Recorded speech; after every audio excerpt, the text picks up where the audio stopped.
Okay, we are online on YouTube, although I don't see it yet. It will be coming up. Good morning, everyone. Uh, we are ready to talk about statistics in synchronicity. And Facts, damn facts, and statistics. yeah, and for a guy who hated statistics quite a lot, Jung really got into this one. It's true.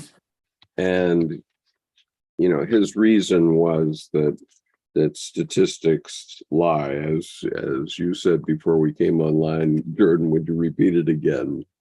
But there's facts, there are damn facts, and then there's statistics. Righto. So the point being that when people start telling you about,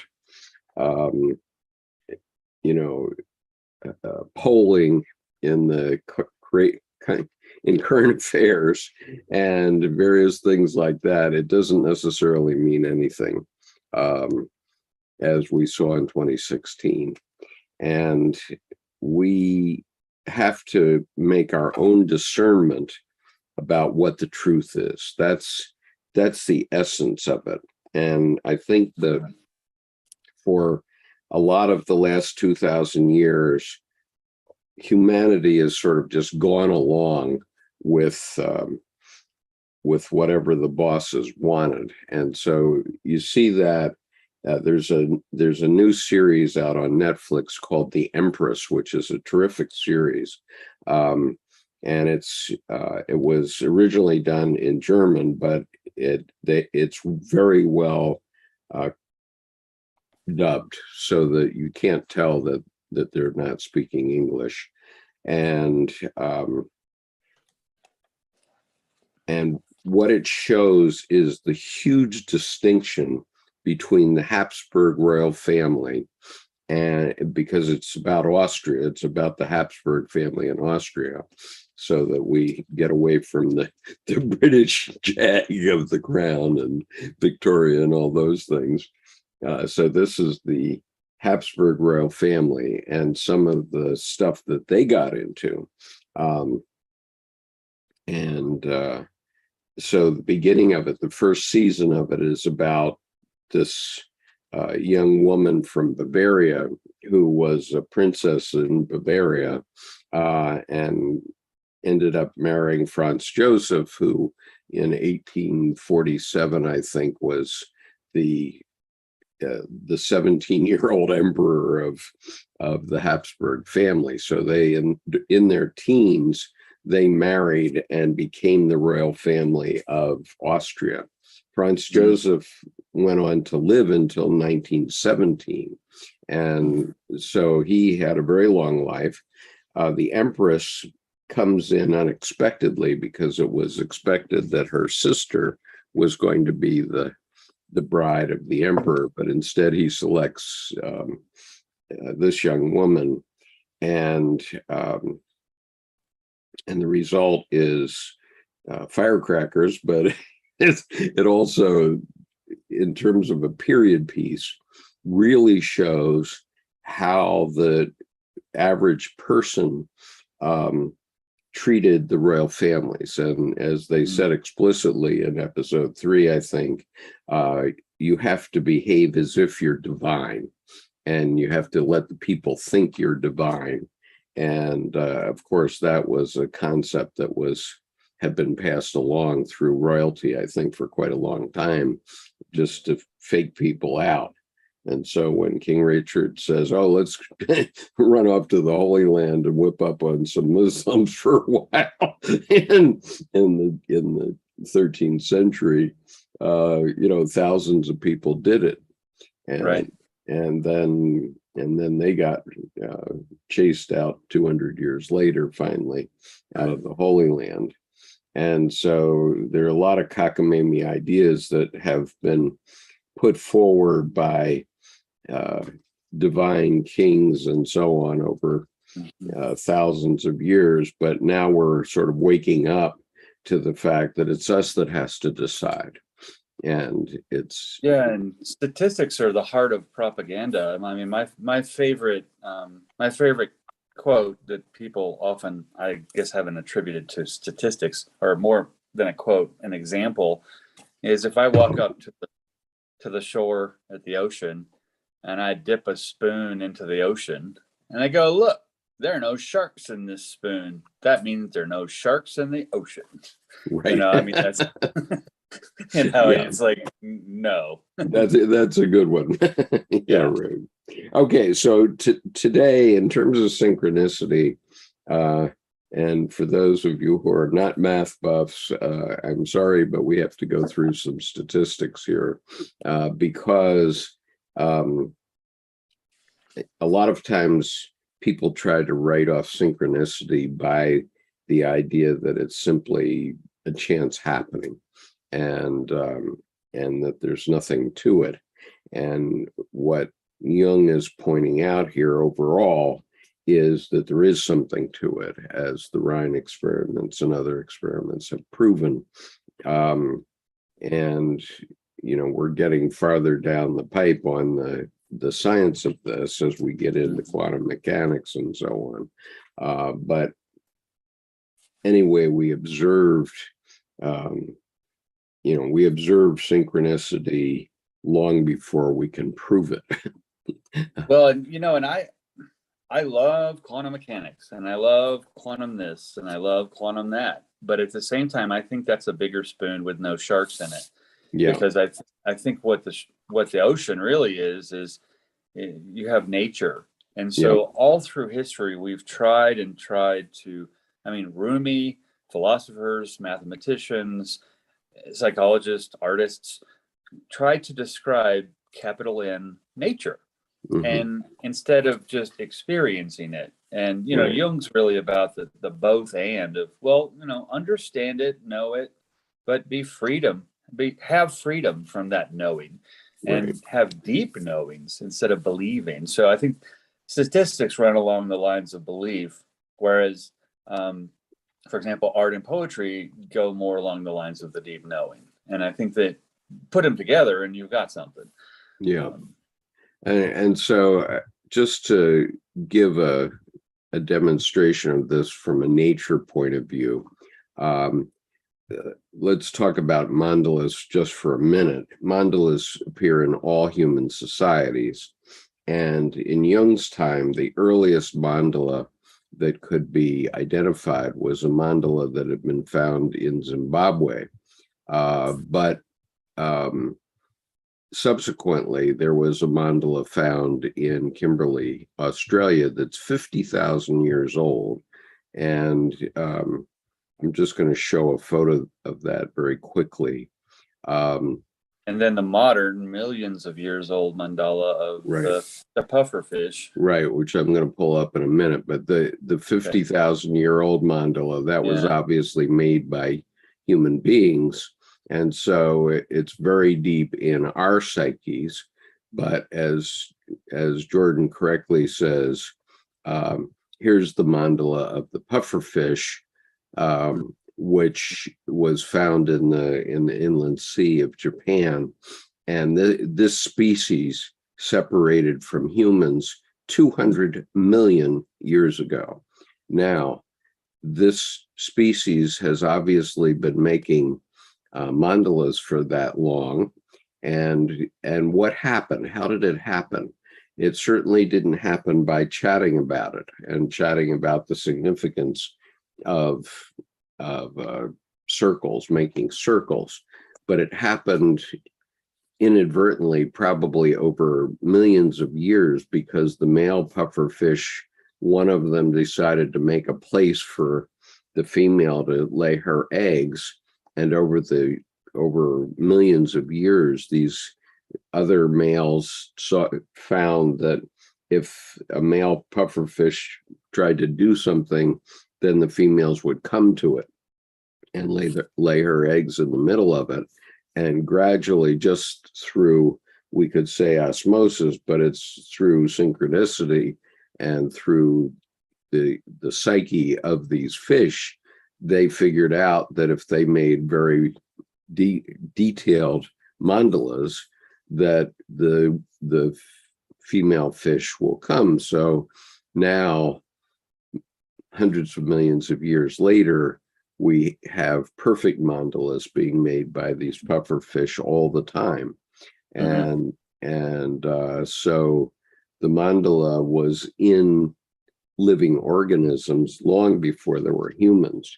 And I'd say that really goes along the lines of the sex, death, resurrection, transformation in between all of them, and development. And it's just that the primary or primal pieces that are actually relatively elegant, rather than when I say primal, I don't mean primitive so much. But even oftentimes the primitive is more connected to nature, and it has a more robust experience. So that like that mandala on the ceiling, there's even a whole ancestry piece to it, and I won't go any further. But I mean, you're bringing up these pieces that they're common to cultures regardless of time. Right. And so human beings are quite a darn sight more complicated than your average pufferfish.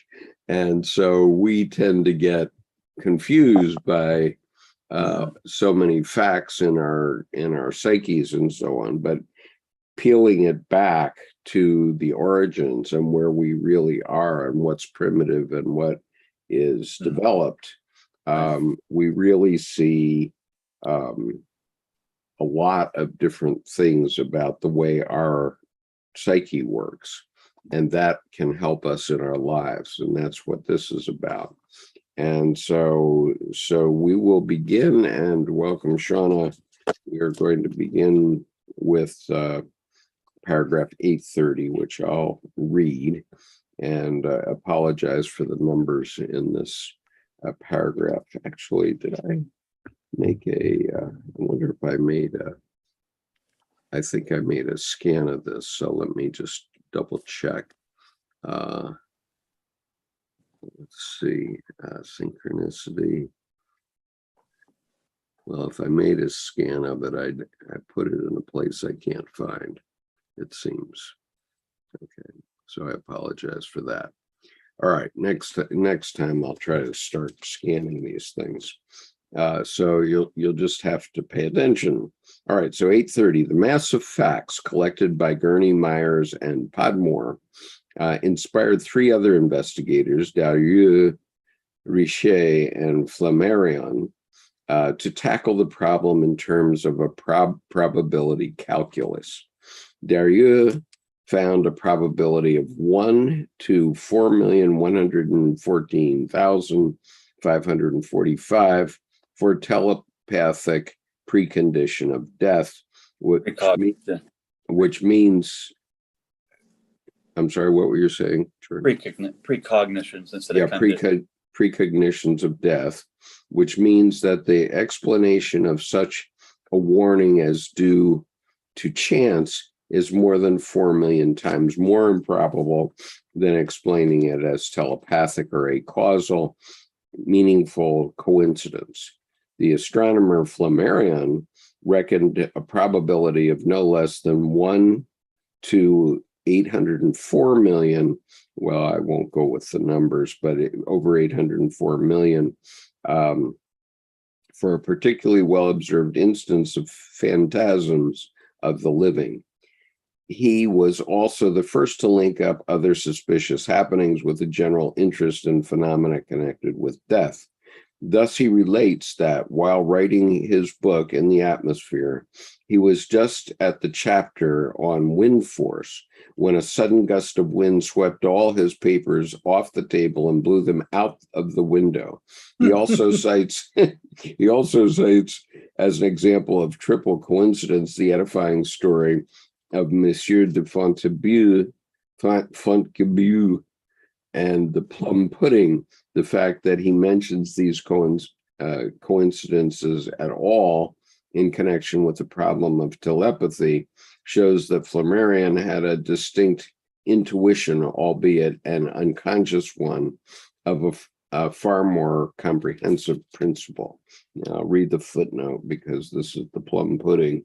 A certain Monsieur Deschamps, when a boy in Orleans, was once given a piece of plum pudding by a Monsieur de Fortescue.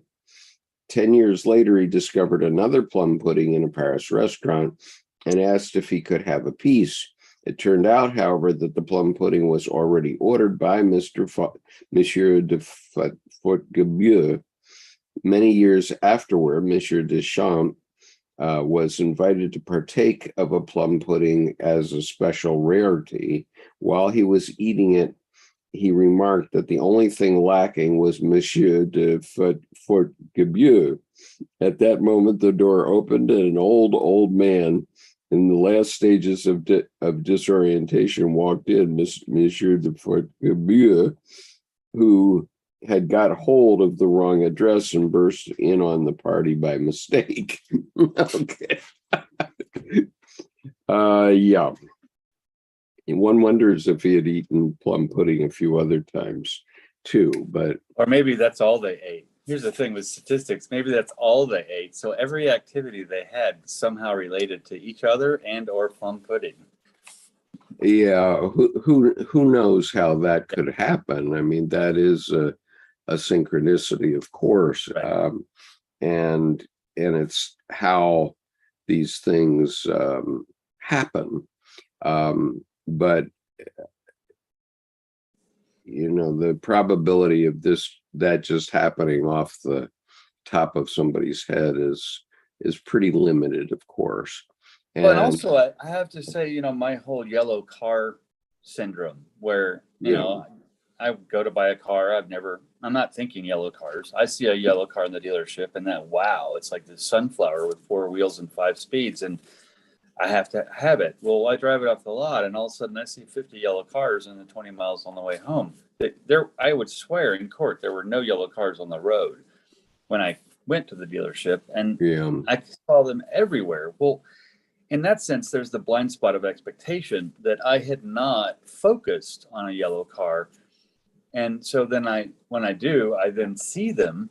And what's interesting here is, I would say maybe he was dumb because the wind was kicking up. He should have shut the windows. But if he's working with wind force, he's going to notice the wind. Well, then maybe he's working on the wind force, so focused on the work, he didn't notice that the wind kicked up. So he didn't close the window. So, I mean, I don't want to explain it away, but there's also pieces like that, which actually the yellow car syndrome would then go into statistics instead of just damn facts, and so it's an interesting expression of synchronicity, but I can also see my yellow car syndrome is somewhat of propaganda because it's focused on now what I'm focused on rather than what is actually in the whole ocean. I mean, yellow cars, there are no white cars in my yellow car, so there must not be any white cars anywhere else. And I'll put also in the chat here the link to my talk called Finding the Living God, where I had a number of synchronicities that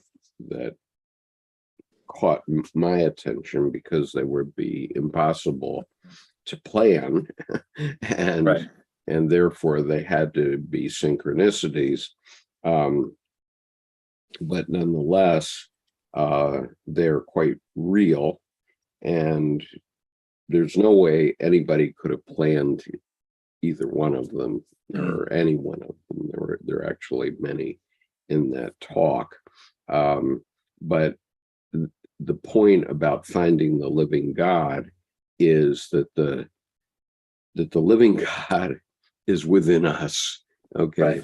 And things happen synchronistically, and I now see them every day, but nonetheless, and the probability of them are zilch and none. I mean, there's no chance that you could replicate either one of my primary synchronicities that are in that talk, or the three. There's two that are on video, one in pictures. There's no way that you could replicate that, even if you tried. Right? And so obviously those are synchronicities, but they're synchronicities that happen to me. And someone else might not notice that they were synchronicities. And I think too, when you go at a natural pace rather than, go all the time, where you're right. pretty much going to burn out that one high speed deadline gear. When you dial into shifting and cornering and just driving, not necessarily slow, but at a pace that's relatively natural to what you're experiencing, you find that there are these synchronicities going on all the time. Right. And so it's the big ones that we notice when we're going too slow, too fast. But that the reality is, it's that whole feeling of swimming the stream. I can't swim the same river or stream 2 days in a row. Right. The river has flowed on and I have changed, but somehow they still come together. And so nature kind of plays those, I would say, tricks in a way, but it's not. It's just doing its thing. And I think when we connect with nature, we start to have these, like you and the sun in the cathedral, and especially because the darkness and the windows behind you, where, I don't want to cross-section sightline explain it away, but the logistics of how that powerful sun came in only on you, bursting through whatever micro hole in the clouds, that because it was dark, everywhere else. And the thing is that creates this anomalous sense of the light, which is, and then beautiful. Yeah. Okay. So this is the image that Jordan is talking about, which is my selfie after I had these rays of sun coming down on me. And noting especially the windows in the back that are so dark, and this is daytime, and it feels to be something more than cloud cover, and it becomes magical in that. Images within them, and therefore I recognized it, right? And so this is what I had seen on that occasion, which is the sun shining only on me and an otherwise darkened cathedral. And you say, wow, okay, God is telling me something, or this is just a synchronicity, or maybe synchronicities are of God, who knows? But nonetheless, God is within us.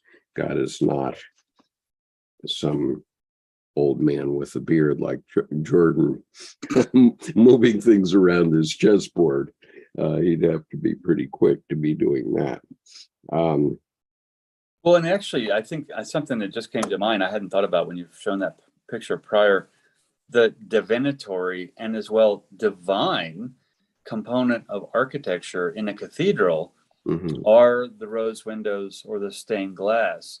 Yeah, because in those times, stained glass in a cathedral was considered the voice of God in light. And from a cross-section perspective, it's why they put the choir up above and behind the audience, because then the choir singing was the unseen God, and it was the voice of God heard in sound. And so you're looking down towards the stained glass with the voice of God in light, and from the back of you, you have the choir coming that, again, you don't see a person, but just in light and in sound, that is the architecturally that actually is how the cathedral is built, but not in that place where I was, because I was on the right arm of the cathedral, looking up toward the left arm of the cathedral. So that light that's coming in on you in a cathedral is the voice of God in light, traditionally, from an architectural, philosophical perspective. But that cathedral does have a choir loft behind, including many of the pipes of the immense pipe organ that exists in that cathedral. So many pipes are in the back. That becomes one of the kind of narcissistic, why is it so juvenile and me of most modern ecclesiastical structures, you see William, Bob, Mary, and John and Joan up there. Oh, look, my friends in the choir. They're right there behind the pulpit on either side. So literally the voice of God in light is up there, but then they split the voice of God in sound, and you actually see these, dudes and dudettes singing. And so it to me, it actually defeats the mystery, because it never induces the mystery in the first place. There's just like, oh, well, singing is important, we should do that, but not the transcendent singing of, you can just sit there and not see a human being singing. Right. You just hear, as if a voice in your head or a thought or a dream or some kind of spontaneous unconscious eruption, IRR, that comes in with a choir that you don't see the people. There's a whole difference of experiential feel, I think, even from a psychological, a spiritual, philosophical, frankly, even a cross-section mathematical. You just feel that space differently when it's filled with the sound. Let's move on though. Okay. So 831, do you want to read that? Certainly. The writer Wilhelm von Schultz has collected a number of stories showing the strange ways in which lost or stolen objects come back to their owners. Among other things, he tells the story of a mother who took a photograph of her small son in the Black Forest. She left the film to be developed in Strasbourg, but owing to the outbreak of war, she was unable to fetch it and gave it up for lost. But in 1916, she bought a film in Frankfurt in order to take a photograph of her daughter, who had been born in the meantime. When the film was developed, it was found to be doubly exposed. The picture underneath was the photograph she had taken of her son in 1914. The old film had not been developed and had somehow got into circulation again among the new films. The author comes to the understandable conclusion that everything points to the mutual attraction of related objects, or an elective affinity. He suspects that these happenings are arranged as if they were the dream of a greater and more comprehensive consciousness, which is unknowable. Let me continue, because this next one kind of... Okay, go ahead. The problem of chance has been approached from a psychological angle by Herbert Silberer. He shows that apparently meaningful coincidences are partly unconscious arrangements and partly unconscious arbitrary interpretations. He takes no account either of parapsychic phenomenon or of synchronicity, and theoretically, he does not go much beyond the causalism of Schopenhauer. Apart from its valuable psychological criticism of our methods of evaluating chance, Silberer's study contains no reference to the occurrence of meaningful coincidences as here understood.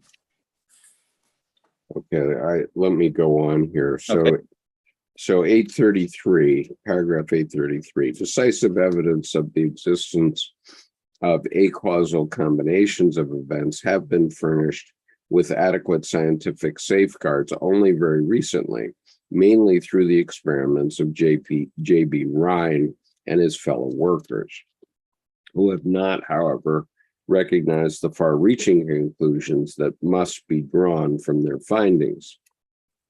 Up to the present, and just to mention, Rhine was doing experiments with ESP at Duke University over and etc. So anyway, up to the present, no critical argument that cannot be refuted has been brought against these experiments. The experiment consists in principle in an experimenter turning up one after another a series of numbered cards bearing simple geometric patterns. At the same time, the subject, separated by a screen from the experimenter, is given the task of guessing the signs as they are turned up. A pack of 25 cards is used, each five of which carry the same sign. 5 cards are marked with a star, 5 with a square, 5 with a circle, 5 with wavy lines, and 5 with a cross. The experimenter naturally does not know the order in which the pack is arranged, nor does the subject any opportunity of seeing the cards. Many of the experiments were negative since the result did not exceed the probability of 5 chance hits. In the case of certain subjects, however, some results were distinctly above probability. The first series of experiments consisted in each subject trying to guess the cards 800 times. The average result showed 6.5 hits for 25 cards, which is 1.5 more than the chance probability of 5 hits. The probability of there being a chance deviation of 1.5 from the number 5 works out to 1 to 250,000. This proportion shows that the probability of a chance deviation is not exactly high, since it is to be expected only once in 250,000 cases. The results vary according to the specific gift of the individual subject. One young man, who in numerous experiments scored an average of 10 hits for every 25 cards, double the probable number, once guessed all 25 cards correctly, which gives a probability of, this is in the this is quintillions, 298 quintillion, million, billion, trillion, quintillion. The possibility of the pack being shuffled in some arbitrary way is guarded against by an apparatus which shuffles the cards automatically, independently of the experimenter. Okay, so one young man guessed them all, but the chances of that happening just in random chance are very small. Okay, so paragraph 834, after the first series of experiments, the spatial distance between the experiment and the subject was increased, in one case to 250 miles. The average result of numerous experiments amounted here to 10.1 hits for 25 cards. In another series of experiments, when the experimenter and subject were in the same room, the score was 11.4 for 25. When the subject was in the next room, 9.7 for 25. When 2 rooms away, 12.0 for 25. Ryan mentions the experiments of F.L. Usher and E.L. Burke, which were conducted with positive results over a distance of 960 miles. With the aid of synchronized watches, experiments were conducted between Durham, North Carolina, and Zagreb, Yugoslavia, about 4,000 miles, with equally positive results. The fact that distance has no effect on principle shows that the thing in question cannot be a phenomenon of force or energy, for otherwise the distance to be overcome and the diffusion in space would cause a diminution of the effect, and it is more than probable that the score would fall proportionally to the square of the distance. Since this is obviously not the case, we have no alternative but to assume that distance is psychically variable and may, in certain circumstances, be reduced to the vanishing point by psychic condition.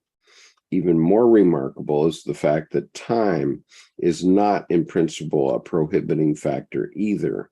That is to say, the scanning of a series of cards to be turned up in the future produces a score that exceeds chance probability.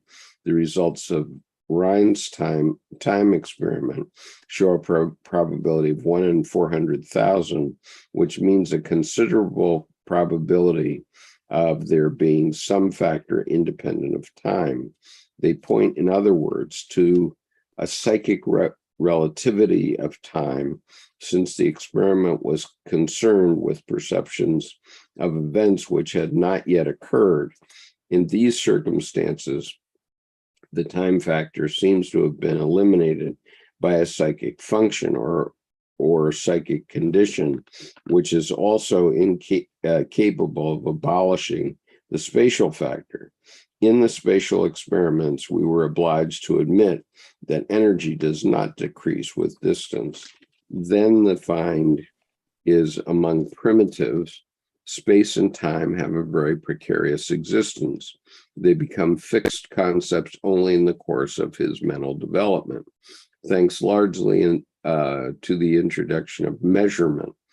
In themselves, space and time consist of nothing. They are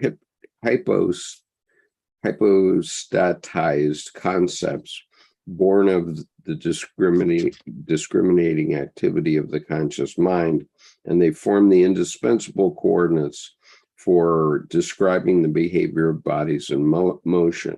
They are therefore essentially psychic in origin, which is probably the reason that impelled Kant to regard them as a priori categories. But if space and time are only apparently properties of bodies in motion and are created by the intellectual needs of the observer, then their relativization by psychic conditions is no longer a matter of astonishment, but is brought within the bounds of possibility. This possibility presents itself when the psyche observes not external bodies, but itself. That is precisely what happens in Rhine's experiments. The subject's answer is not the result of his observing the physical cards. It is a product of pure imagination, of chance ideas which reveal the structure of that which produces them, namely the unconscious. Here I will only point out that it is the decisive factors in the unconscious psyche, the archetypes, which constitute the structure of the collective unconscious. The latter represents a psyche that is identical in all individuals. It cannot be directly perceived or represented, in contrast to the perceptible psychic phenomena. And on account of its irrepresentable nature, I have called it psychoid. Okay, so he's talking about the psychoid layer. So you want to comment on that reading? Yeah, especially with the when they started getting into the distance pieces. Dr. Larry Dawsey had done a lot of work with prayer. And I don't know if it was Raymond Moody who pulled in non-local mind, but Larry Dawsey also wrote articles on the non-local mind, which is then when two atoms encounter one another, no matter how far they're moved apart, when one spin changes, the other spin changes. So that once touched together, they are forever bound, as it were, or forever interdependently influencing one another, would be a more human body complex notion, instead of which is the essence of quantum physics. Right, exactly. And so that non-local mind piece is that if, say, you and I have lunch together in the same place, and then we're here, and then we go out into the world.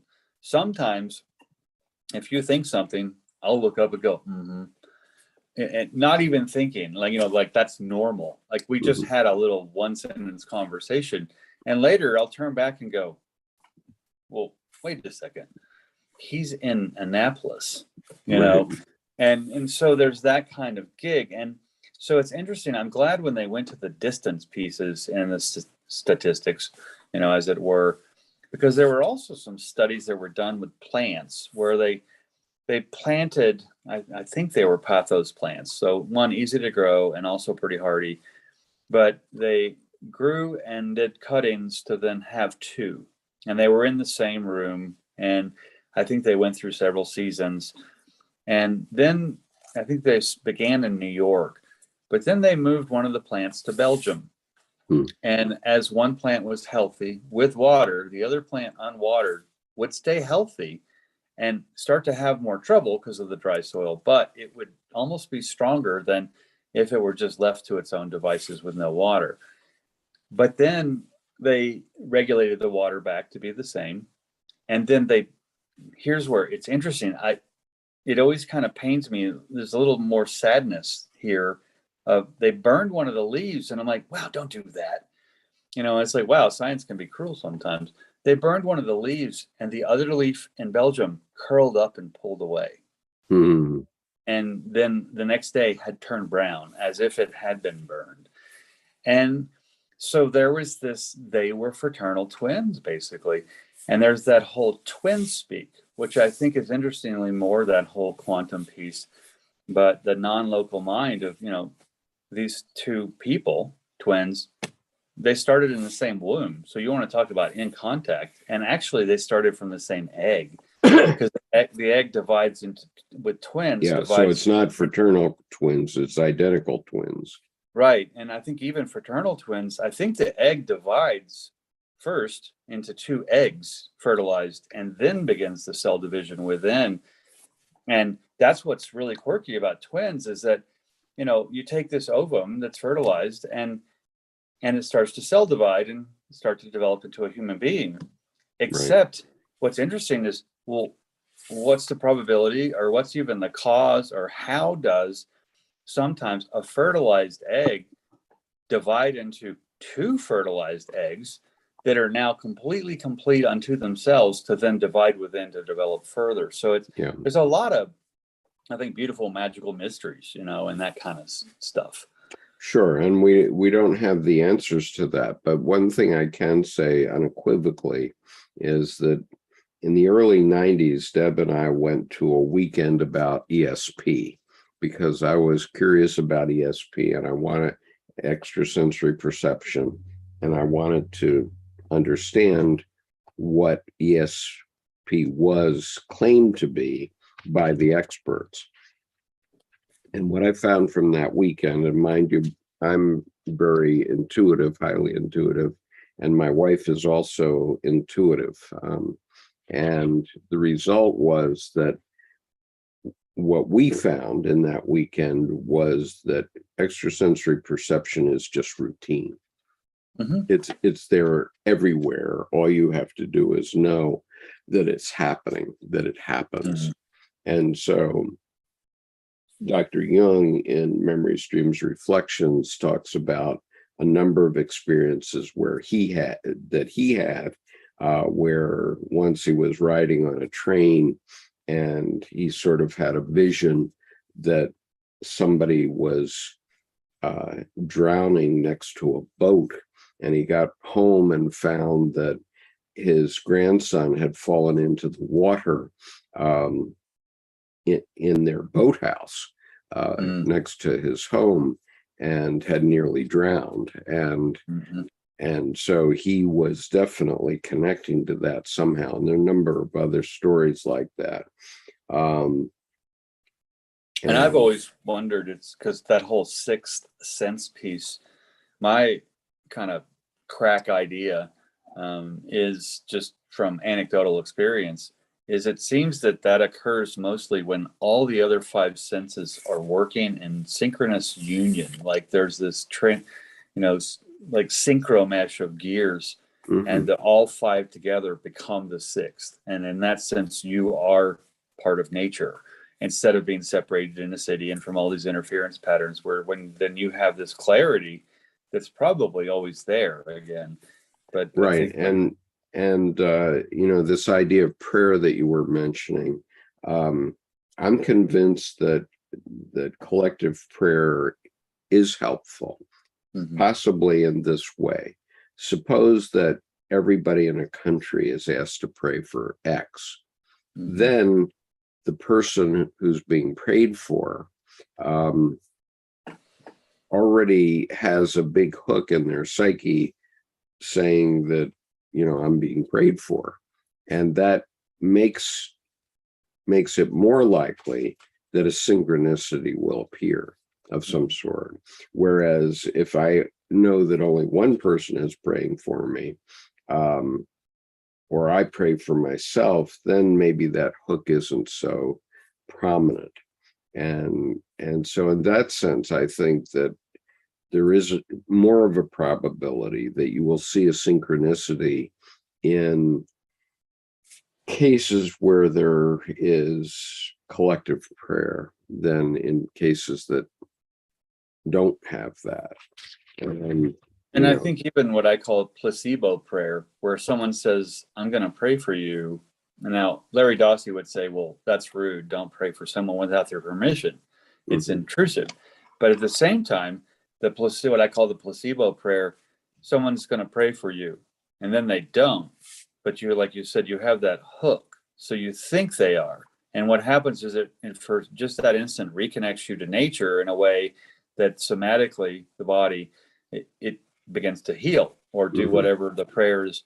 And also, too, when the prayer is more silent connection to nature, to God, to divine, to whatever, and not the, juvenile petition-y childish prayer of, dear Santa Claus, kind of thing, where, Santa, God's just a, adult version of the Easter Bunny. And when it's that full connection that someone else is focusing their divinity into the universe, as it were, within and also outside for one specific thing, I think, again, that non-local mind piece where their focus, you immediately feel that ESP piece receives it in that way. And so I think even if someone says, again, the placebo prayer, that they're going to and they don't, the thing is, you've already received it. And whether it happened or not. And so then your whole system knows what to do, I think, and it takes over that way. I mean, potentially. But then the collective prayer that's actually happening, when I see, 5,000 monks all in orange kneeling across one whole plaza, there's a power to that. There's really a power to that. Right. And you're talking about, among other things, the Gyoto monks of the Tibetan Buddhism that have actual choirs of mantras. And so you hear all these voices. It's kind of a hum that you're hearing.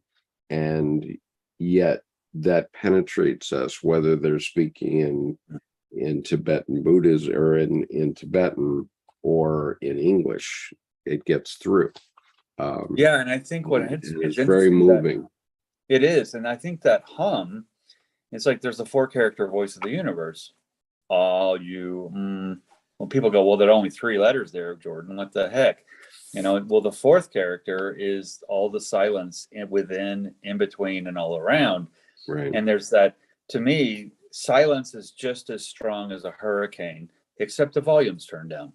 Right. Because it's integrated all into a low volume at the same high intensity, but distributed equally across the whole. So it's like, which is smoother, a pool ball, a cue ball, or the earth? And I think by standard deviation, the earth is smoother by average because so much is ocean than a pool ball, a cue ball. No, it doesn't look in places like it is, but it's getting back to that hum, regardless of the language, with the cacophony of all those mantras occurring, there becomes not a cacophony. There's a symphony of this hum that goes across that I think everyone can connect to, regardless of the language.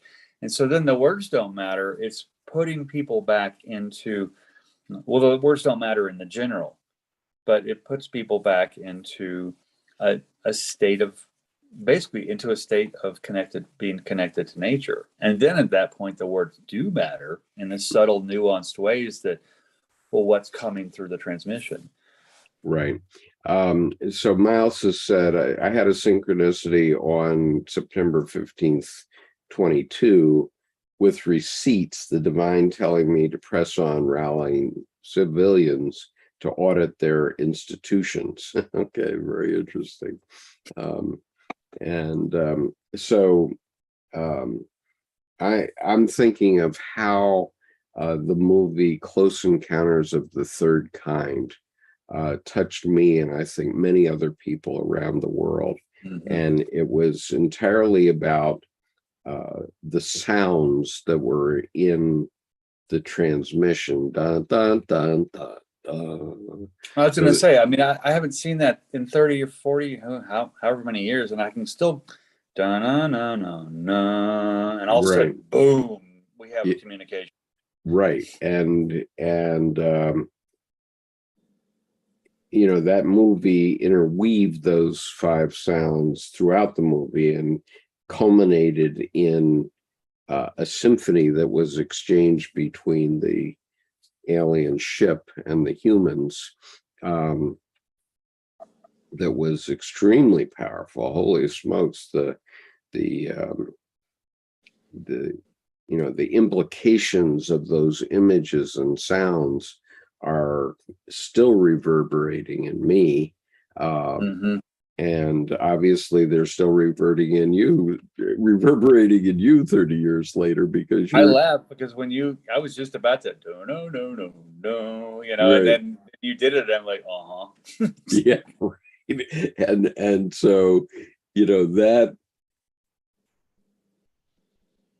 movie was actually talking about this, and how whole nations can be influenced by these things. And so, and it's not only those sounds, but it's, you know, sounds like Beethoven's symphonies, or, you know, whatever, you know, things that are forever. Like, if, you know, if I may mention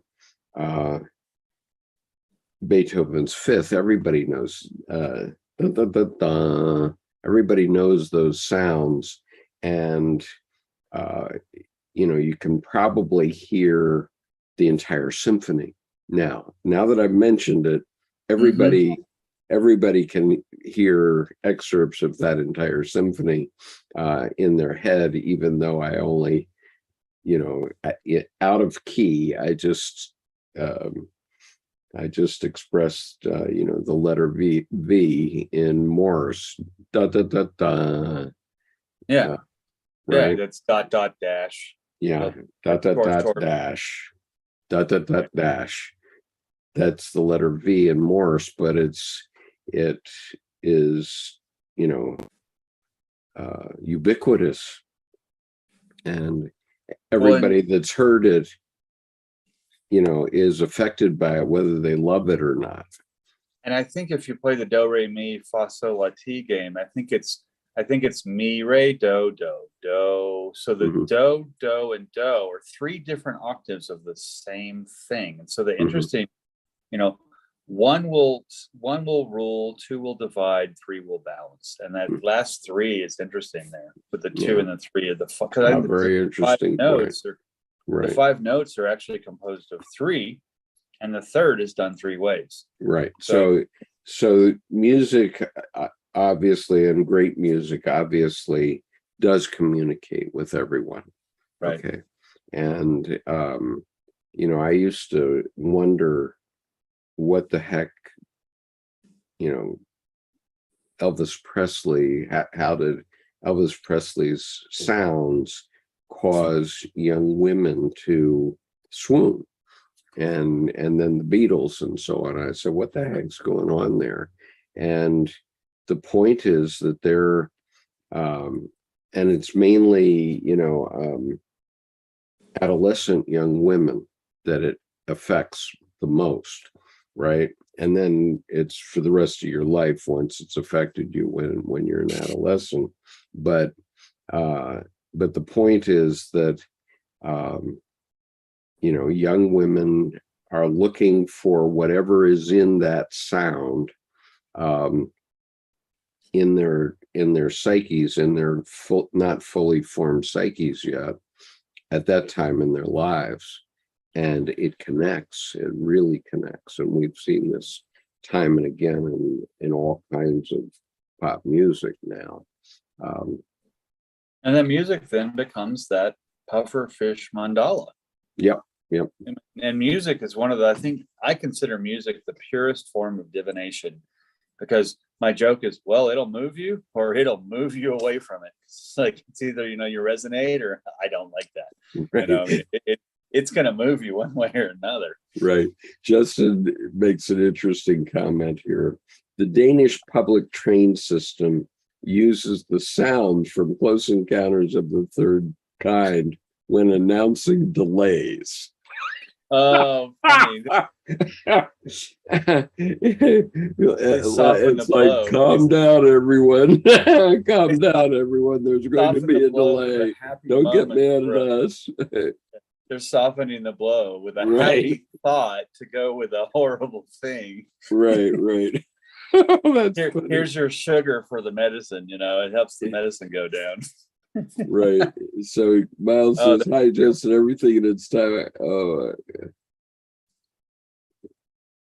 Justin, that's a Okay. genius stroke of Okay. marketing on their part. Yeah, that's brilliant. And I didn't know that. That's really cool.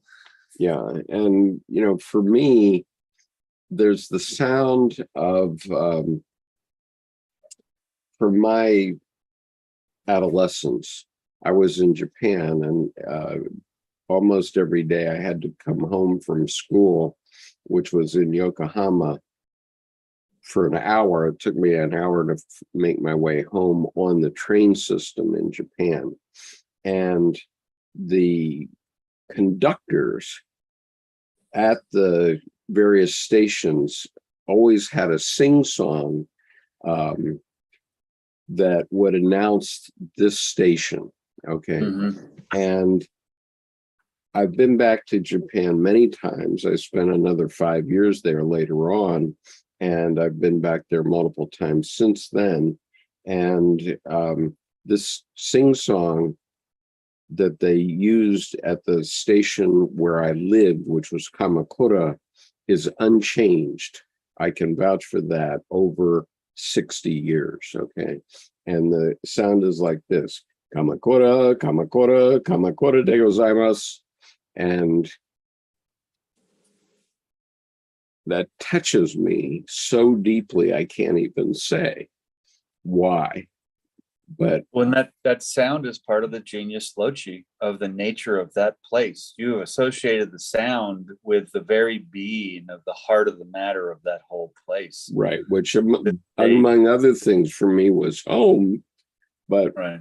For Japanese is this ancient capital of Japan that had been the ancient capital of Japan, and is just filled with spiritual life, including the great Buddhas there, and Hachiman Shrine, which is a shrine to the war dead, but not the war dead of World War II, but the war dead of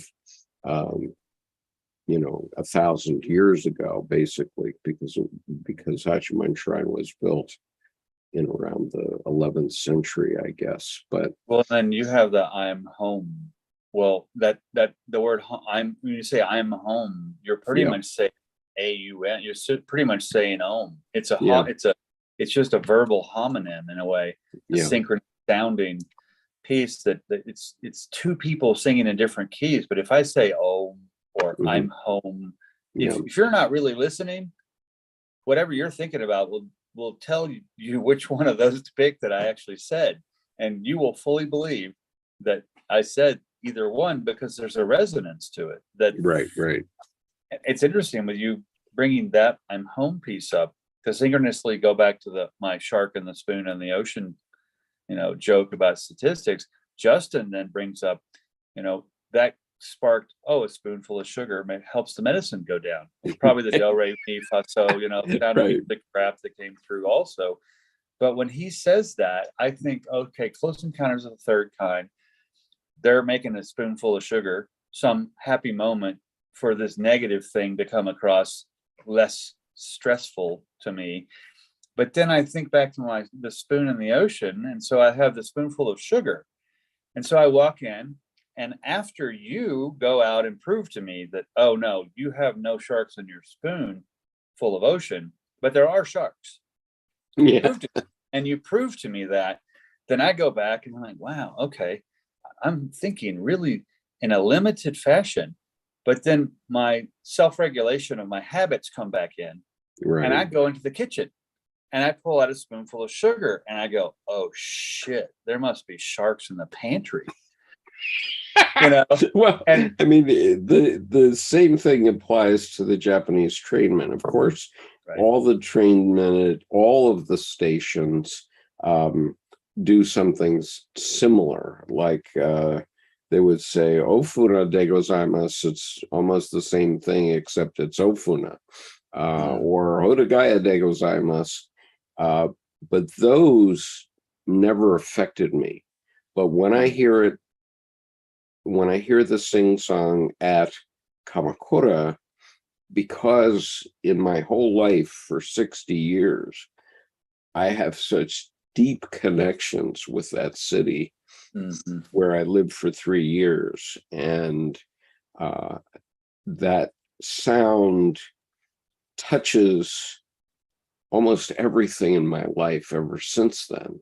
The hook, the synchronistic hook of that is divine. It's just remarkable, which is the same thing as the sound of the 5 sounds in Close Encounters.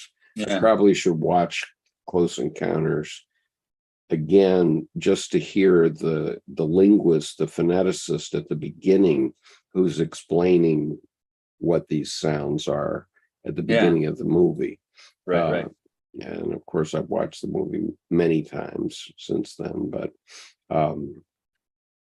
well, I find it's interesting to watch a movie decades later that moved me back then so deeply, and then now to watch it, that I have a higher degree of complexity in the insights, but I'm quieter.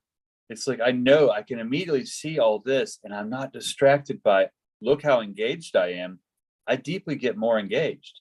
Right. Because even the deep knowing of, oh, let me look at this pentatonic structure thing with the music, I don't care. I go, oh, yes. Right. I'm glad someone wrote that down. But when I hear this, that doesn't matter. It's like, wow. Yeah. And you know, the same thing applies to the physical aspects of that movie, because, of course, Richard Dreyfuss is ultimately making out of garbage a model of the Devil's Tower. And he doesn't know why. He says, what is this? You know, I'm creating this, but what is it? And isn't it beautiful?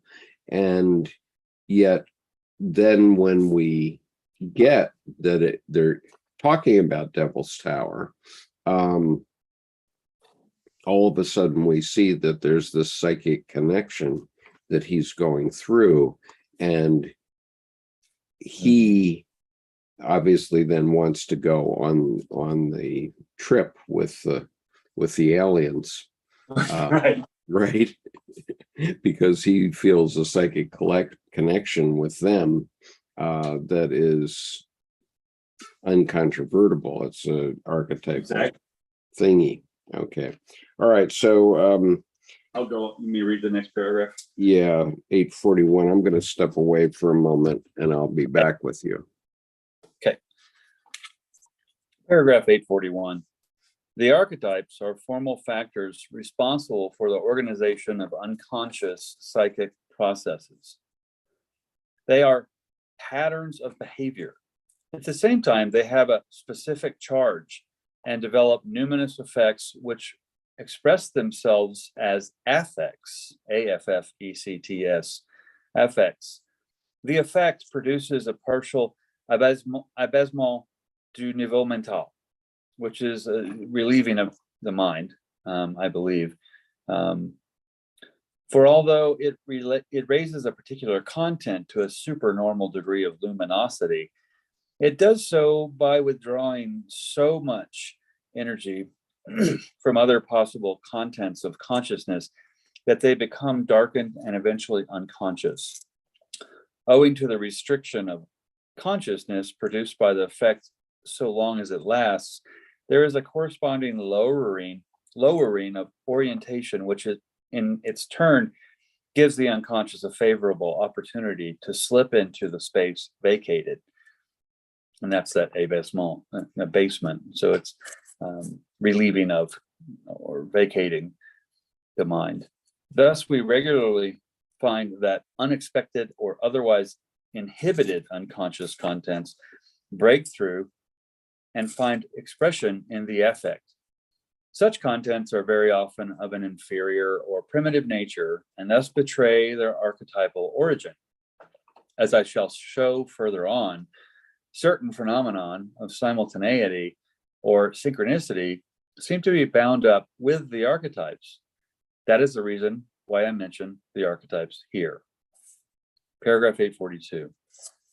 The extraordinary spatial orientation of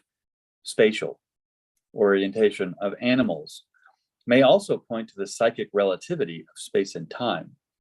The puzzling time orientation of the Pololo worm, for instance, whose tail segments, loaded with sexual products, always appear on the surface of the sea the day before the last quarter of the moon in October and November.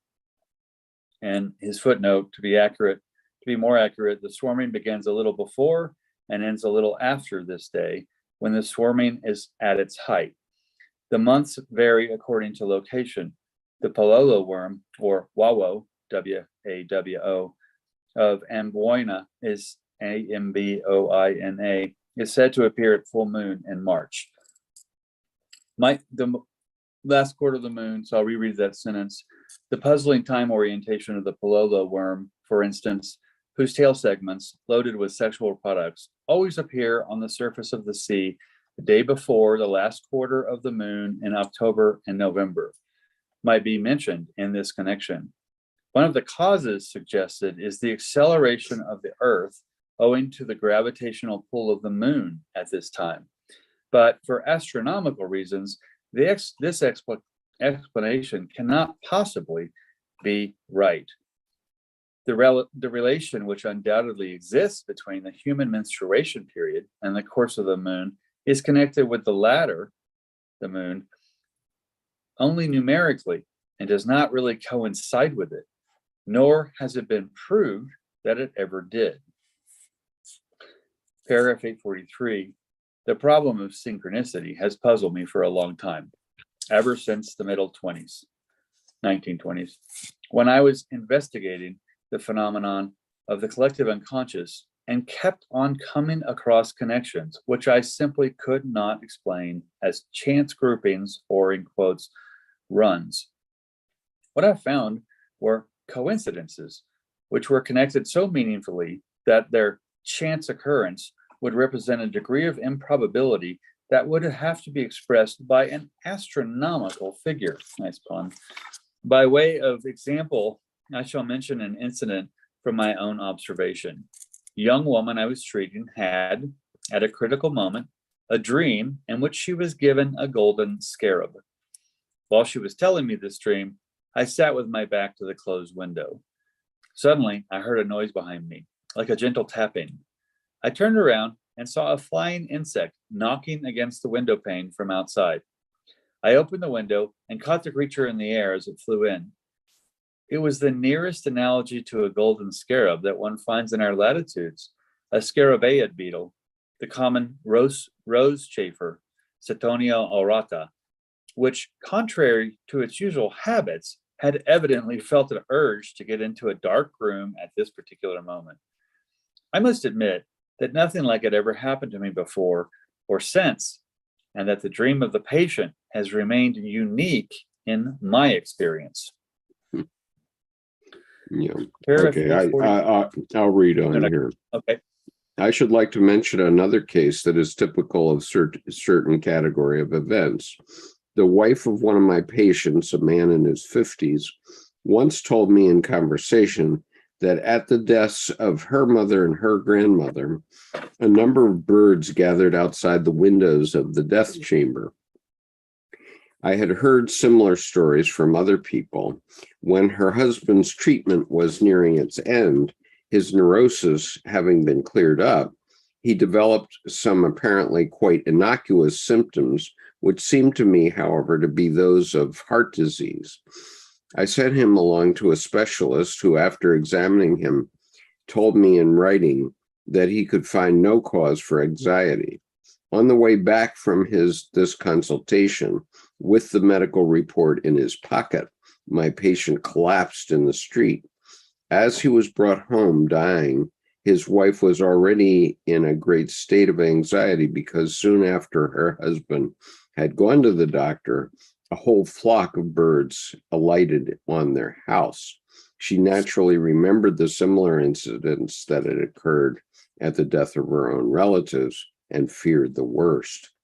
Although I was personally acquainted with the people concerned and know very well that the facts were reported are true, I do not imagine for a moment that this will induce anybody who is determined to regard such things as pure chance to change his mind. My sole object in relating these two incidents is simply to give some indication of how meaningful coincidences usually present themselves in practical life.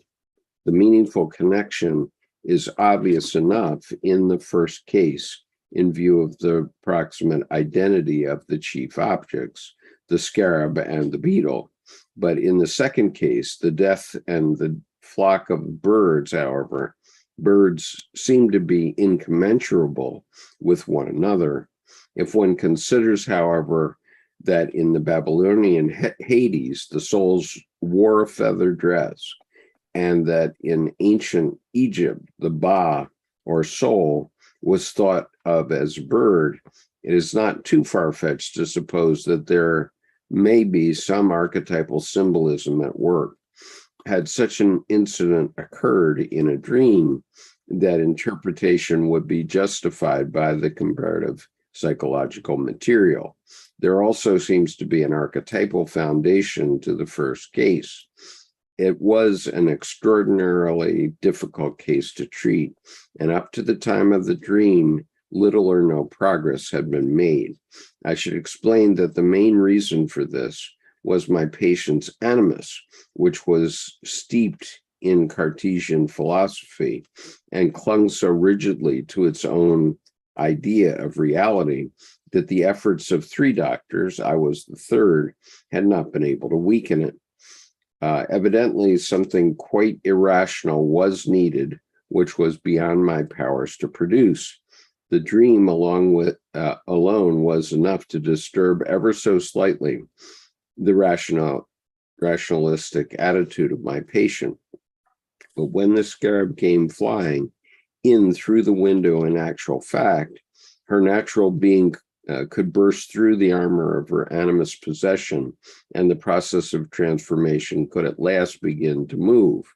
Any essential change of attitude signifies a psychic renewal, which is usually accompanied by symbols of rebirth in the patient's dreams and fantasies. The scarab is a classic example of a rebirth symbol. The ancient Egyptian book of What Is in the Netherworld describes how the dead sun god changes himself at the 10th station into Khepri, the scarab, and then at the 12th station mounts the barge which carries the rejuvenated sun god into the morning sky. The only difficulty here is that with educated people, cryptomnesia often cannot be ruled out with certainty, although my patient did not happen to know this symbol. But this does not alter the fact that the psychologist is continually coming up against cases where the emergence of symbolic parallels cannot be explained without hypothesis of the collective unconscious. Okay, so let's stop there for a minute. And I think what's interesting, footnote, this is kind of more a little levity, but footnote number 39, where does it occur up in the text? In ancient Egypt, the Ba, or soul, was thought of as a bird. And then footnote 39, in Homer, the souls of the dead, in quotes, twitter. Yeah. In Homer, the souls of the dead twitter. I was like, ooh, oh, look at all the souls of the dead that are tweeting. It's like, yeah. Well, and these of are course, no people. There's just stuff on the screen. I mean, so anyway. Well, and of course, the birds were quite meaningful because one of the stations in Egyptian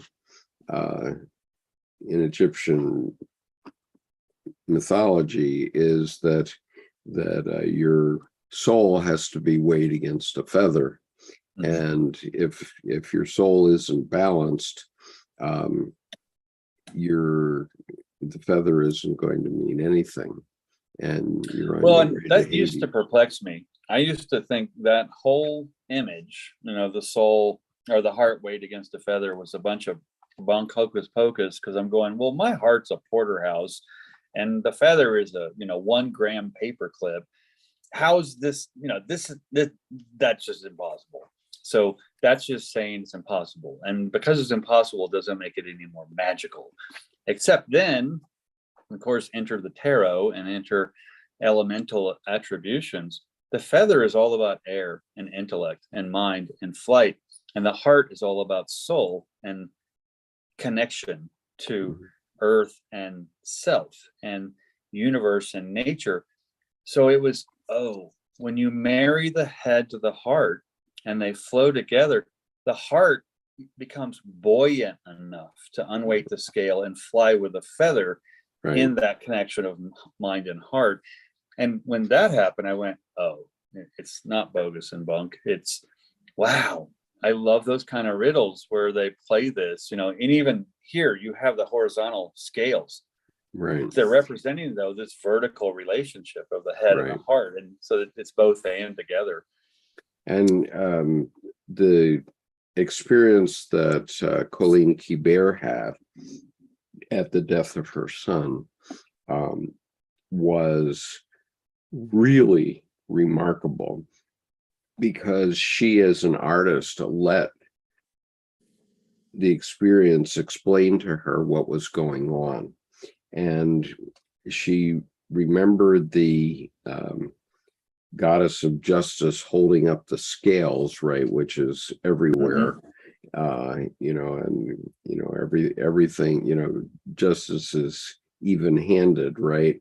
But Colleen, through working through her unconscious, built 5 4-foot-tall statues of justice, and finally, in one of in those statues, she's almost always stepping on the snake, stepping on the neck of the snake, stopping the snake from coming up, the snake of evil, right? But what is in her hand in the last statue is a feather. It's not a scale. Right. Okay. And Colleen calls that the feather of truth. And that resonates with me extremely deeply because of my own experiences with the justice system, which is that the justice system isn't just in the scale way. The justice system has a responsibility to all of us to do what is true, not what is fair or equal right. So it's a legal system and not a justice system, and right. that's I love the fact that then only the feather, because then what happens is that makes an homage to the mind, right. And thing is, though, when it's only the feather, then the heart must be pouring up through the thoughts. The heart of the matter is present in the flight. Right. So I can give this case in point of my own life, where I fought a foreclosure case for 9 years, and I did this personally because I'm an attorney. I was able to write all the briefs and everything, and so I literally took the case to the Court of Appeals of Maryland, the highest court of Maryland, in 5 times, and the justices simply wouldn't hear my case. They never gave me a chance to have a trial. And one time I was so upset that I carried it on to the U.S. Supreme Court, and the justices again did not allow a trial. So my points were never allowed to be raised. I never had a trial. There was never there was never a trial to be had. And it went on because of procedures for 9 years. But in the end, I realized that what they were balancing was there was nothing I was saying in my 4,000 pages that was untrue and wasn't just, but the truth is that if they had ruled in my favor, then it would have caused basically the justice system to collapse, because the justice system is based on you have to pay your mortgage, and it's not based on the truth of the lawsuit. I mean, just to give you a sense of it,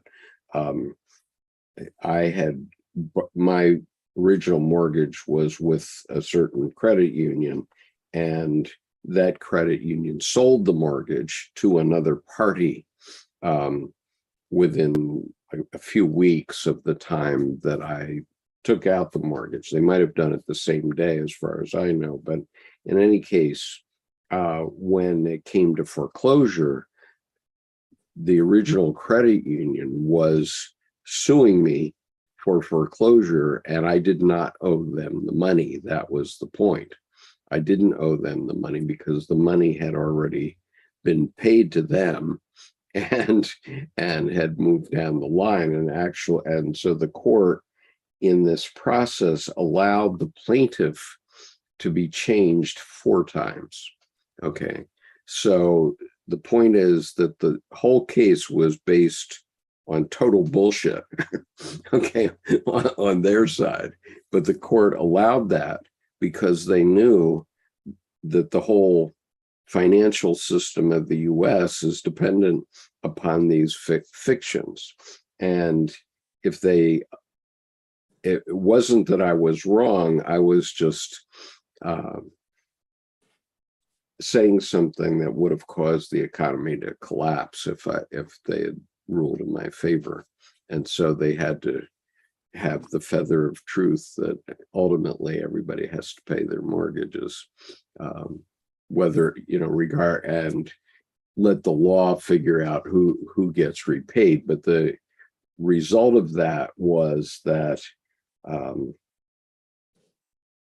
that the financial system, if you wonder where all the billionaires came from recently, they came from the fact that the mortgage industry and the investment banking industry got paid double on all defaulted mortgages. So about 10 million families lost their homes, while the banking system got paid once when they sold off the mortgage and a second time when they sued you for foreclosure.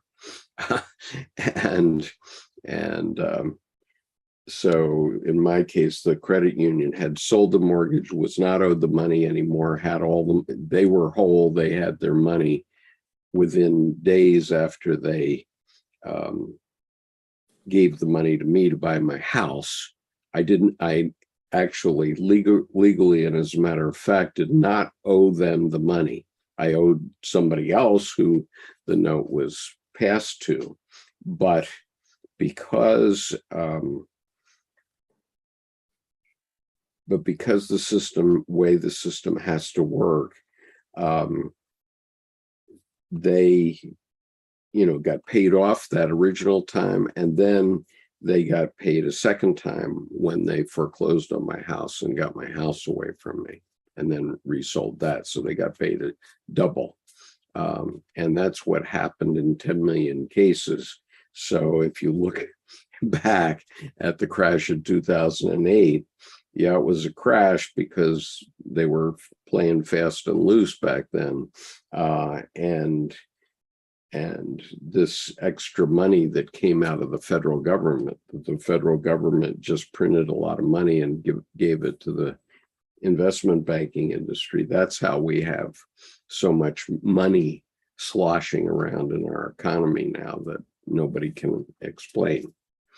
Well, and a similar example from current times, if you look at the public company Upstart, a loan company that was one of the originators of AI generated underwriting on a loan approval.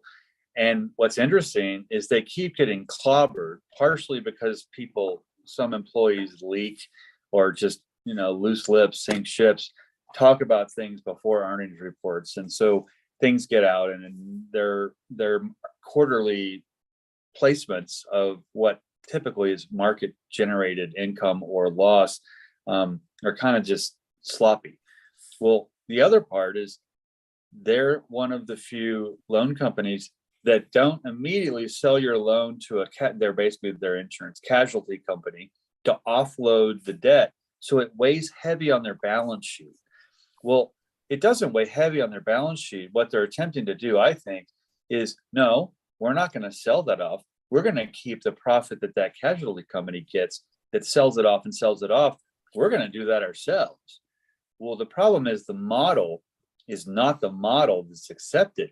So you get all these people downgrading their stock value, downgrading their credit rating, downgrading this and that, because they're not going with the status quo, which is interesting. It's like a Saturn structure. Right. But this is like, they're almost like, they start with a U, which is interesting, but it's a very Uranian or Uranus, which is a freedom from the knowing, which is how things transform structurally. Right. And Right. so they have the same kind of thing where, they are trying to hold all that in one spot instead of do what the normal profit sequence is, insurance company pays you, but they pay you less than your claim. So they have that little bit of profit that they didn't have to pay you, but they sue their casualty company for the whole amount and get it, who sues their casualty company for the whole amount and get it, and so on and so on. And the money never stops. Right. And so paid. Actually what had happened was a lot more money. Right. When I was taking macroeconomics was about the money supply and about how the Federal Reserve, by adjusting interest rates, can keep the country from going into inflation. But what happened was that the financial industry created another currency, an entire other currency which people couldn't see, which was in these mortgages and in these credit default swaps, which most people don't understand at all. And so that didn't affect the numbers that are in the so-called money supply. And so that's why when the Fed reduced the interest rate to almost zero for like a decade, it was so slow to respond because there was already lots of money sloshing around in the system. But now that money is now coming home to roost, and these guys that have billions of little green electrons in their bank accounts suddenly have all this money and can own us, and which is what's causing this inflation. And so the Fed gets blamed for it because that's the traditional, and the Fed isn't controlled by the president. The Fed is independent. And so typically the Fed chairman is a Republican. And the Fed was very slow to see that all this money was starting to come into the economy again. And so they didn't adjust for that. And now they're having to do that. But that's the inflation we're seeing now, more than a decade later. And it isn't the fault of Biden. It's the fault of the investment bankers who have misused the system for centuries now. Well, and if you look at that and add the fact that swap piece is a tool that we see, Right. if you understand it. Right. But the thing is, we don't see is the sneaky supply and demand modifier. Right. I call it the New Jersey gas station of the shadow market. You're not allowed to pump your own gas, so you really don't know what's going in your car. But what happens with the shadow market, they can just open the spigot high, wide open, or close it down a little bit. They can they can affect the supply at any point to then push the demand to be a relative profit place for the supply. So the thing is, the shadow market's not then on the market, as it were. You don't see it. But there are all these homes that just quote unquote aren't available, Right. unseen in the statistics. And so that what happens is then they can move the statistics, which then plays the damn facts game before the statistics game. Right. Okay. I mean, there's a terrific book about this called All the President's Bankers by Nomi Prince. I urge everyone to read that, or anything by Nomi Prince. You would start to understand how these systems get controlled. But the irony is now that the investment bankers have learned that they can play these games about our beliefs in a way that will get people who are not well informed to go along with their game. So they maintain their power by, by supporting these crazy ideas that the Republican religious right pushes. So I want to go for a moment back to Abraxas, because he has some trenchant points here. He says, that would speak to why the criminal politicians seek to win the hearts and minds of men, which is what they're doing. Just ice for the dead. It's the spelling of justice, but it's actually just ice. Is based on commerce. I surmise that you tacitly consented to the whole proceeding.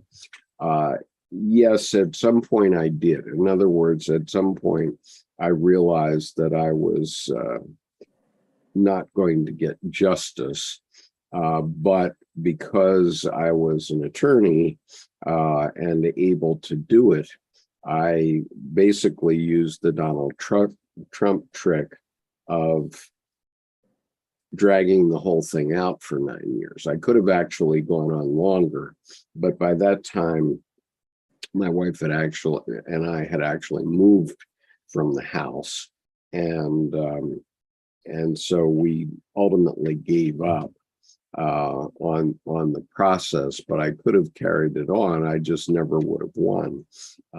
That's the reality.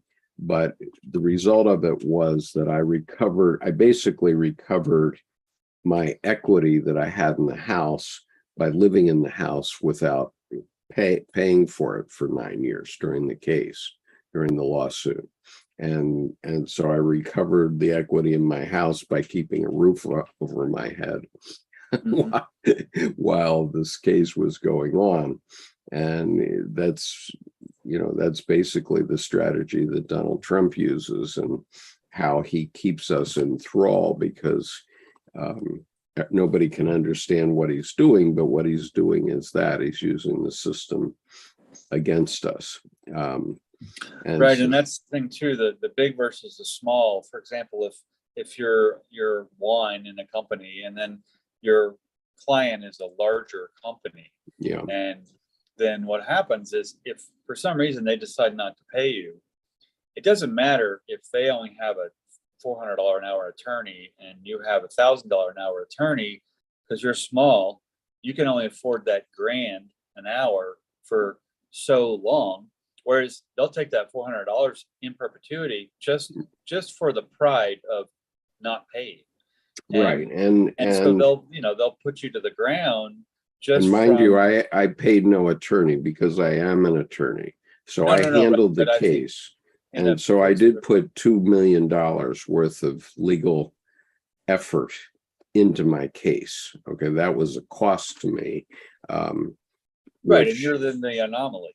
What I'm saying is, in the case, then if I was, say, sole prop guy or gal this way against something bigger that was a client, not a mortgage situation kind of thing, then the thing is, I would have to be paying the attorney. You were actually able to be the attorney. So in that sense, you were then able to balance out to compete at whatever scale you needed to, because you had the offset of not the attorney expense kind of piece. Okay, so Braxis asked one other question. He says, so what is your analysis of the all caps quote unquote person? Now, what he's referring to is non-human beings that are treated as a legal fiction as persons. Okay, Like corporate personhood. like a corporate personhood and various things. And the problem is that, and that is a concept that is accepted by all lawyers. Okay, we are taught this in law school, that we accept the idea that a corporation is a person that therefore has access to the legal system, for example, to do certain things, to sue people that don't pay their debts, for example. And so that is a legal fiction that works for us as part of our system most of the time. However, when the corporate person gets converted, it's a legal fiction for the purposes of certain things in our society. But when that legal person gets turned gets convoluted with the idea of a physical person, a person that has, has rights, has religion, and that sort of thing. So that the GOP now represents the religious right. Okay, well, the GOP is not a thing. The GOP is a fiction. Okay, the grand old party is a fiction, and that fiction has changed dramatically in the last 150 years. For example, Abraham Lincoln was a Republican, and it was the Republicans who, at that time, who fought slavery and serfdom. And yet, over the years, the Southern Democrats became the Southern Republicans, okay, by enantiodromia. They reversed positions, and now they're starting to come back. So you see that in states like Kansas, where the people have voted by a 70% majority or something like that to have a constitutional amendment in that favors abortion. Although Kansas has, for the last 50 years, let's say, been considered a red state, now you see it coming back because by enantiodromia, because certain issues that the right has been trying to use against us, like abortion, have switched sides. Okay, and so this issue has long been a troublesome one because, for example, between my two grandmothers, they had 5 abortions in the 1920s. In every case, they were felonies, and the doctors that performed these abortions were felonies, but nonetheless, they went and got them. They both had 3 children that they raised, and one of those children is my father, right? And my mother, okay, because they both did it. Okay, both grandmothers had abortions. And so my mother and father were the children who weren't aborted, but my grandmothers knew that they couldn't support 6 children, let's say, instead of 3. And so women fought for the right of abortion, and they got a kind of accommodation in the form of Roe v. Wade. Okay, so the GOP has been using the issue of abortion against us ever since Roe v. Wade, and it emerges in the form of, this is choice or right to life type thing from the time of conception, but which causes all kinds of downstream problems in society, obviously. And so now the Republicans have won their argument. Okay, they won their argument, but now they've got a problem because they won the argument and women aren't having it, right? Well, and also they now what happens, they then have basically made the x-ray into the imbalance of how different laws are not equitably in justice related to one another. For example, a girl who's 10 is not old enough to make the decision in right mind to have an abortion or to adopt a child. But on the counterpoint, because of that, she's deemed old enough to have a child. And so then you have I can't adopt anyone, I'm too young. I can't abort this fetus because I'm too young. Oh, but I can become a mother and parent over someone. Oh, I obviously am not too young for that. And so you see the discrepancy between things. And so what happens is the inequity between one statute and another, or even one opinion and another, has consequences. So you see the GOP, which is not a human being, which wants the child to be born, but once the child is born, I don't want any part of it. That's your problem. Okay. And so you have the GOP not willing to take the consequences of their action of being against abortion. And then they are a large-scale deadbeat dad. Right. And so they have created basically a continuing serf class, if not if not physically a slave. We have a lot of people that are effectively slaves to debt and to these ideas, but we just don't know it. We call it different names. And so if anybody actually analyzed this, they would understand that the enemy of the common person is in fact the Wall Street investment banks. However, the Wall Street investment banks have said, well, look over here about this abortion issue, and you're going to let us go ahead because who wants to kill a baby? Well, yeah, all right, well, fine. But meanwhile, they get to screw you over here on the other side. And, oh, by the way, they don't mean it about saving the baby's life, because as soon as the baby is born, they don't want to take any responsibility for this baby. Right.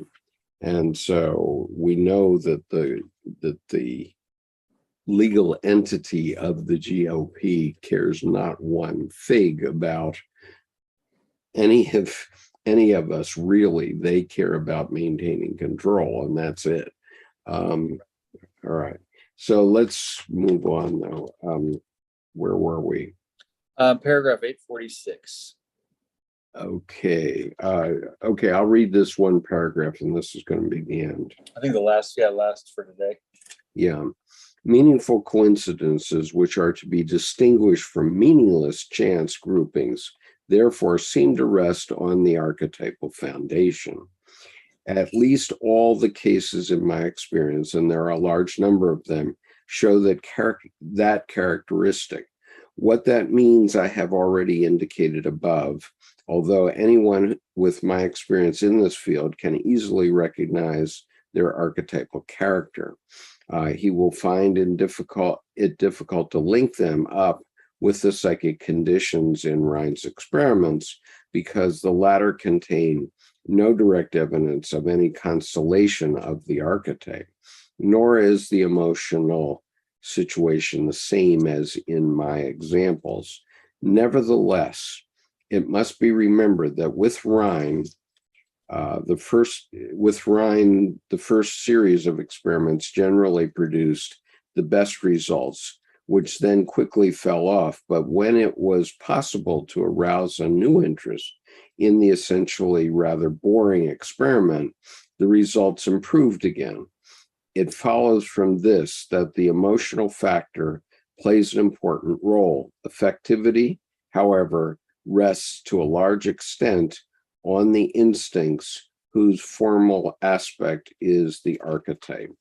Okay, so Yeah. What he's talking about here, the affectivity, is that, if people go, oh, I'm not interested in this experiment, then it's going to result in one thing. But if everybody's interested in it, like everybody's interested in the midterm right now, okay, and what is that going to mean? Well, what it's going to mean is that if the election deniers do not win in November, then nobody is going to have anything to do with Donald Trump ever again.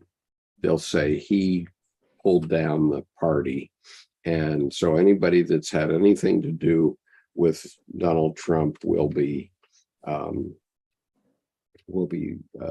shunned, or people will deny that they ever supported him in the first place. But if they win, then that's going to cause even more problems, which, may take us, I don't know, 30 to 50 years to resolve.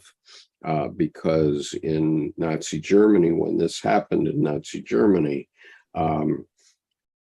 it took 23 years from the time that Adolf Hitler was sent to jail, and 10 years later became the most popular chancellor in German history, which was in 1933. 12 years after that, the 1,000-year Reich was destroyed, but so was all the crockery in Germany. Okay, and a whole generation of young men were destroyed. And so the same thing can happen here. You've heard it here first. And so the current election that we're facing now in just 3 weeks' time is going to be decisive in terms of what happens, because if the Trump contingent gets wiped out, then nobody will admit that they were a Trumpy in the future. But if they succeed, then we're going to go to a darker and darker place, and it is going to take monumental efforts to recover the kind of society that most of us really want. And also, I think I would play in the concept of appearance versus reality, because what's interesting is that a lot of the pictures, for example, from a marketing or PR standpoint from Trump things would be taken at an angle such that you can only see the first 20 rows and they're all full and the rest of the auditorium's empty. Right. In reality. And so there becomes a piece where even the small, when really loud, can have this affect that looks like it's more prominent than it is. Then, on the other hand, showing someone who you are is by showing who you are by what it is that you do. And so there's the whole undercurrent of, at the election, sometimes people say, oh, wow, what a surprise. We didn't see that coming. And you're like, well, you just didn't look down. You didn't look on the ground to see what's actually happening. You were listening to the volume of propaganda, as it were, instead of the actual substance of what the rest of the people were actually ignoring or listening to. And I think that becomes that point at midterms, point at primary elections, et cetera, where you get the real deal. I mean, you get the dose of salt and see what's in the system. Right. And so this is actually what happened in Kansas, which was that women know what the consequences of not having abortion for any possibility, including ectopic pregnancy. Women know. Men don't know. Okay, men, I was probably 65 before I even heard the term ectopic pregnancy, and then some woman told me she had one and had an abortion. Well, she had a miscarriage because of it, but really she had an abortion, I presume. But women's and so lives, everyone and so everyone knows, if they don't, ectopic pregnancy is a fertilized egg then plants itself and attaches outside of the womb, outside of the uterus. Right. So what happens is it's basically an interior, potentially septic cyst instead of an Right. actual pregnancy. That's right. And so it can kill the women. Right. And women know this. Women Right. know well enough, passed along from woman to woman. Men don't know it because, like, when I was in the 8th grade, they separated us in health class. So the women got the truth, the men didn't get the truth, right? And so the men got, eat your vegetables, while the women got told the truth about sex, right? And so the result was that men typically don't understand the consequences of what they're thinking, Right. and Or doing with respect to this. And the mistake that was made was that we accepted Roe v. Wade as a sort of,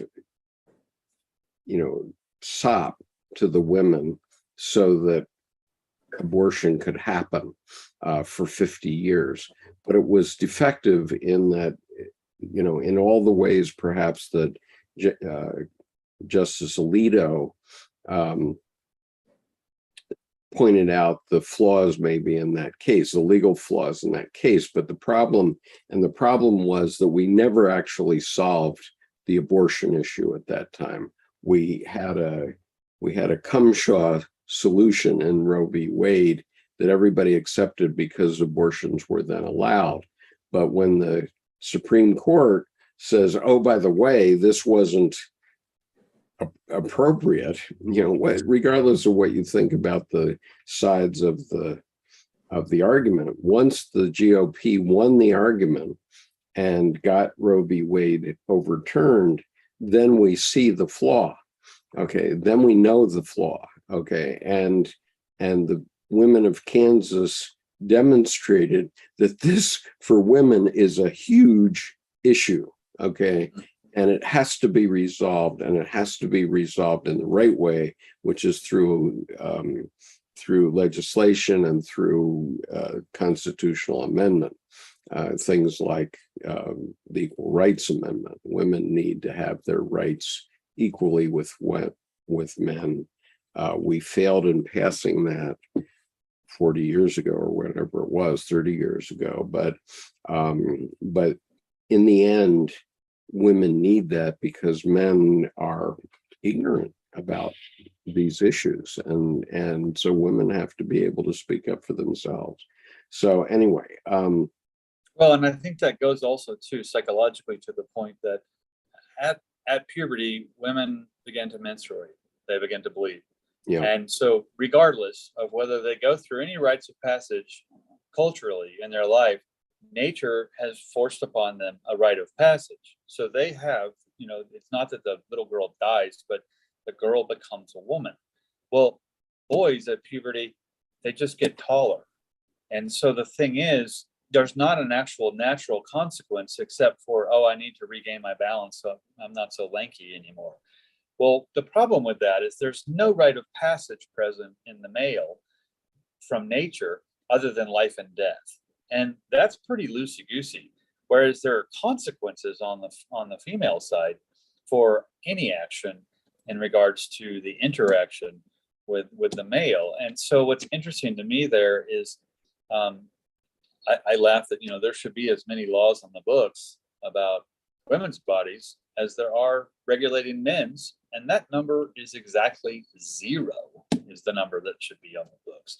Yeah. So I mean, you get the inequity between how the laws are, who is being affected by a particular law, and right. When it is one whole gender, it's not that it's even unfair, it's unjust.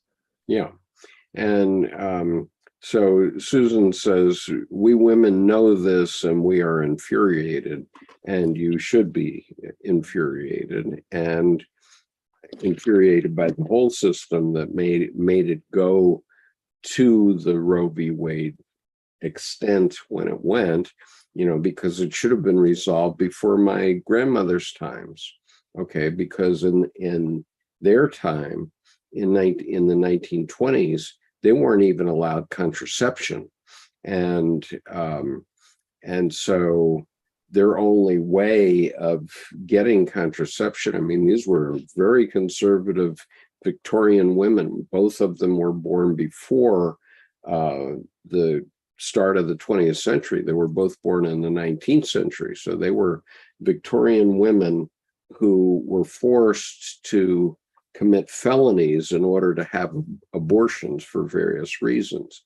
And it was a deeply held family secret that my mother only told me on her deathbed.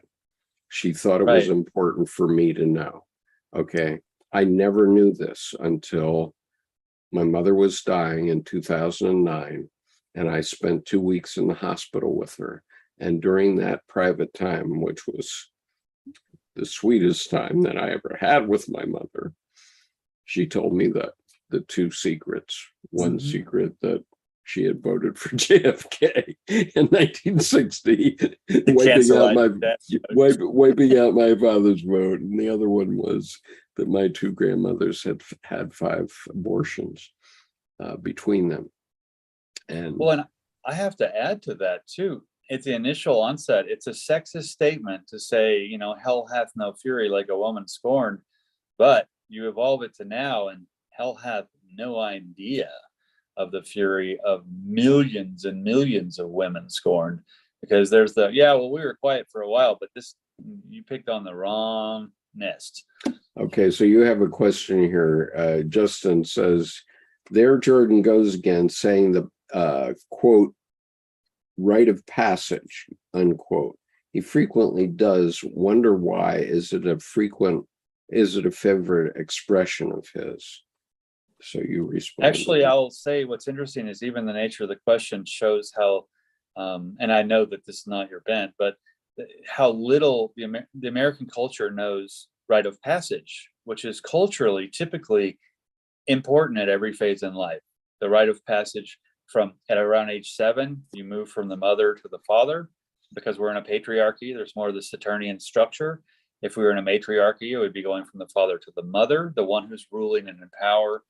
At adolescence, the child becomes the parent of the adult. At around 40, 42, it's your responsibility to make your own rite of passage. Well, we call it midlife crisis because we didn't have the first rite of passage. So we're not even aware that we should make our own rite of passage for the adult to birth the rest of your life, to open up the rest of your life, et cetera, et cetera. And so I appreciate the question because it's not just an expression. To me, rite of passage is a cultural milestone in the moment to indicate that you're moving from one phase of your life in a manner of development to a new manner of development in the next phase of life. Instead of an automatic transmission, it's kind of the cultural standard transmission to note the shift up or down throughout life. And I just noticed an email too. Thank you. I think you wrote a paper that I think was inspired by that and sent it. And I just realized it was the different name. And so now I get it. So I think that's buried in my email that it just dropped into the inbox, but I appreciate you sending that and I look forward to reading it. Right. But let me know if that spoke to your question. So this is my point about the need to start teaching psychological development in junior high school, because I can point specifically to those health classes that I had in the 8th grade where the women were separated from the men, and the women were told the secrets, but the men weren't told the secrets. And that was wrongheaded then, and it's wrongheaded now. And so we really need to educate our children to psychological things. And I'll just leave that because I would add, I think, to give a little more fine-grained specificity to my response to Justin's question. Some factors that I won't go into accelerate people's development processes, and I won't go into that because they're always just not just exceptions. There's variety in any system, but if I use an average mean to run across when do rite of passage occur? I would say 1 at 0, obviously birth. You're now from the dark into the light. There's simple. But at 7, usually there's a move from the mother to the father. And then at 14, typically around 3 years plus minus either way. I mean, depending on who it is. I mean, puberty. 21, adulthood is supposed to begin. 28, and you're 3 to 5 years past your maturation. You're no longer just new out of pupating to be an adult. And now you have more of a consciousness factor. It's kind of why Jung wouldn't take clients who are under 27. So at 28, and then 35, you've been in that for almost 3/4 of a decade. And then 42 becomes that middle ground where you have, oh, wow, I kind of get the driver's license. At that point, you're supposed to get the driver's license for yourself. And you decide instead of status quo decides. So you decide whether you ignore the status quo, go your own way, or you modify and interact with and ignore or support, et cetera, et cetera. But it's almost, if I can use a 7-year pattern through life, it looks as like, I think, what is it? The human skeleton regenerates every 7 years or something. So that little physicality goes, I think, along with the psychology that the brain also develops and shifts along with the body. And the problem is when we get to split between the two and your body's developing, but your brain and the plasticity is not moving along at the same developmental pace. That's where rite of passage is not occurring. Whereas when rite of passage is occurring, it keeps you balanced and it keeps moving forward in a way that you're playing with a full deck, so to speak. Okay. Before I go to final comment by Justin, I do want to say one thing, and that is that we're going to have daylight saving drop off in about 3 weeks' time here in the United States.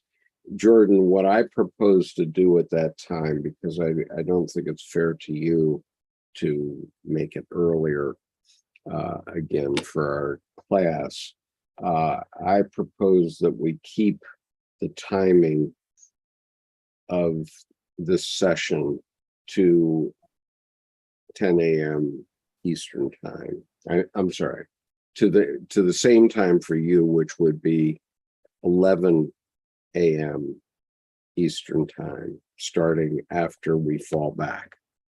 Okay. I appreciate that, but actually that's going to nail an hour out of my work out of your day, so you'd rather do it earlier. I'd rather just adjust. I appreciate the gesture, but I think I'd rather just adjust with the seasons as everyone adjusts with the seasons, and we'll just keep it at 8 a.m.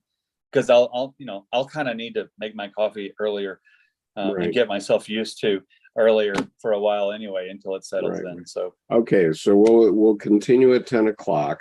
Yeah. Thank you. However, it will seem earlier for a while. Well, I won't have to adjust the blind, so I turn gold on this side from okay. Sun. And I don't know, did we change the rules about daylight saving after this year? In other words, is this the last time that we're going back to standard time? I don't know, because actually our neighbor is Arizona and they don't do it. So I laugh that when I have clients in Arizona, then I'm always, it's almost more difficult to do my time adjustment with clients in Arizona than it is from New Zealand, Australia, or Spain.